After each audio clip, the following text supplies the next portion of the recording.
Kalau semua kita bergantung kepada Allah, senang bukan main. Ada salah satu kisah, ada anak daripada Sayyidina Abdullah bin Umar bin Khattab radhiyallahu anhu wa radahuma. Beliau ini yang bernama Salim. Sayyidina Umar punya anak Abdullah punya anak namanya Salim radhiyallahu anhuma. Salim ini orangnya taat ibadah kepada Allah, ngikutin jejak kakeknya Sayyidina Umar bin Khattab radhiyallahu anhu wa radahu. Tatkala beliau ada di dalam Ka'bah lagi salat minta sama Allah, lagi munajat zikir kepada Allah, khalifah berserta rombongan datang. Begitu khalifah dengan rombongan di saat itu datang masuk ke dalam Ka'bah, kebayang Pak Bu, sholat di dalam Ka'bah, doanya ijabah langsung, bukan di pinggiran Ka'bah, bukan di dalam masjid Makkah Al-Mukarramah, bukan, tapi masuk ke dalam Ka'bah, doa di hadapan Allah.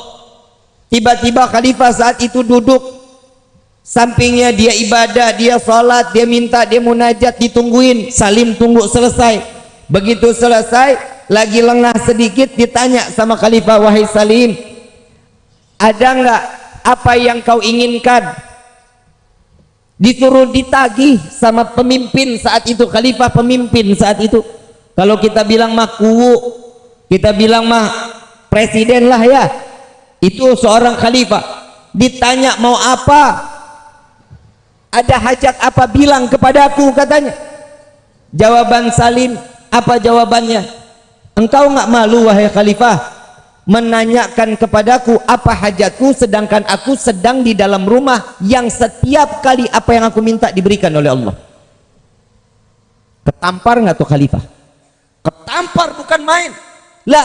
Minta seorang manusia ngasih sesuatu, nagih, dikasih, ditawarin, ditolak, sedangkan ini ada di dalam rumahnya Allah. Khalifah sadar, oh memang nggak pantas karena saya ngasihnya ada di dalam Ka'bah. Ya udah, tunggu Salim sampai keluar Ka'bah. Begitu Salim keluar Ka'bah, dikejar sama khalifah. Wahai Salim, minta kepada kami, apa hajatmu, minta kepadaku, katanya. Ditanya lagi Mas Salim, ini urusan dunia, urusan akhirat. Urusan dunia dong, kalau akhirat mah saya nggak mungkin, katanya. Oh urusan dunia, maaf, urusan dunia aku minta kepada yang memiliki dunia, aku nggak pernah minta urusan dunia kepada yang pemilik dunia. Apalagi aku meminta kepadamu, makhluk hamba yang tidak memiliki dunia. Simak baik-baik pertanyaan ini, paham ya? Kalau dia Salim tidak pernah meminta kepada Allah urusan dunia, bagaimana seorang Salim meminta urusan dunia kepada hamba yang bukan memiliki dunia? Dari kisah ini ambil kesimpulan, Salim tidak pernah meminta selain kepada Allah.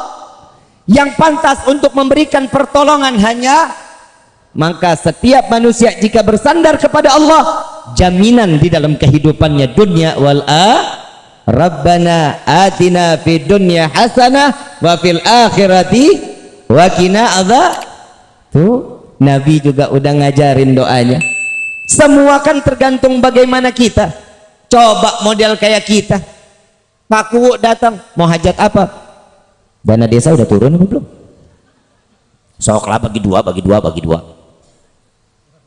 Salim mah kagak.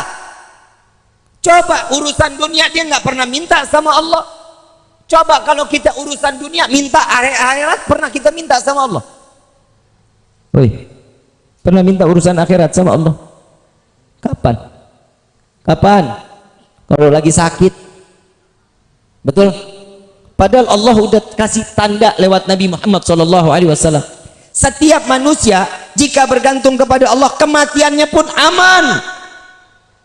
Kenapa? Udah dikasih tanda-tanda sama Allah lewat Nabi Muhammad. Gigi copot, tanda mati. Oi, yang ngompong. Gigi copot, tanda mati. Yang kedua, kulit ditarik, lama baliknya. Apa namanya tuh? Keriput. Teot. Kempot, iyalah begitu. Itu tanda mati. Mulut nggak ada rasa, pahit. Bukan corona, bukan. Tanda mati. Pernah mulut pahit? Pernah ngerasain nggak enak mulutnya? Tanda mati. Hahaha hehe. Orang dikawarin dikasih tahu tanda mati di sini mah pada senang, orang Garajati mah emang ahli sorga. Tapi bohong.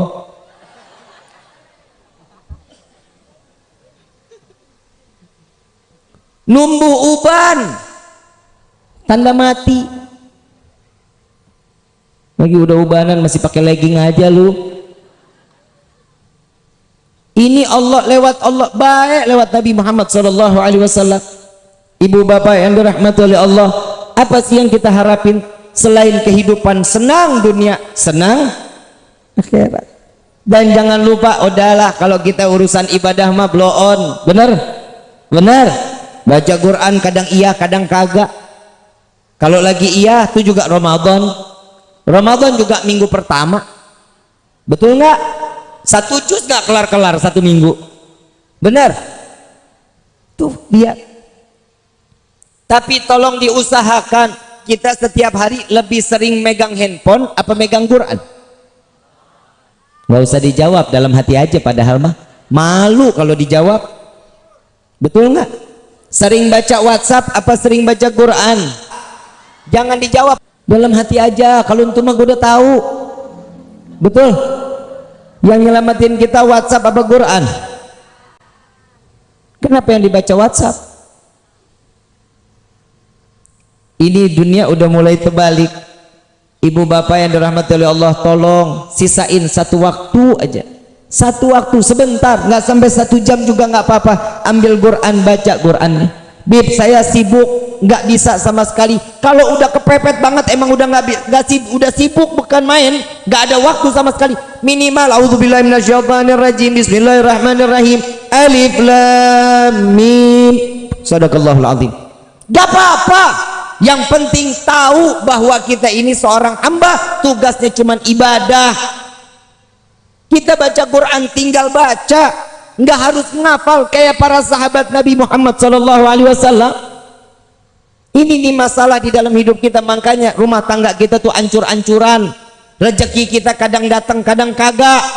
Kenapa? Karena kita sudah lupa sama Allah, seakan-akan kita nggak butuh sandaran lagi kepada Allah. Ibu bapak yang dirahmati oleh Allah, 1 tambah 1 tetap hasilnya 2, betul? Gak bakal pernah menjadi 3, 4, 5, 6, 10, gak akan. Tetap 1 tambah 1 hasilnya 2, sama. Rezeki banyak dikit semua dari Allah. Gak akan. Kita kalau udah dikasih segini, alhamdulillah, syukur aja sudah.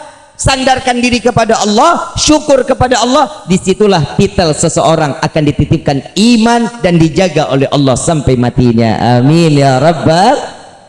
Salah kalau kita punya sandaran mah ke orang lain, sandar kepada manusia lain, ya naudzubillah min dzalik. Bu, Pak, ada satu kisah. Ini kita masalah rezeki, saya bicara boleh? Boleh ya? Nabi Sulaiman ngelihat semut. Tahu semut?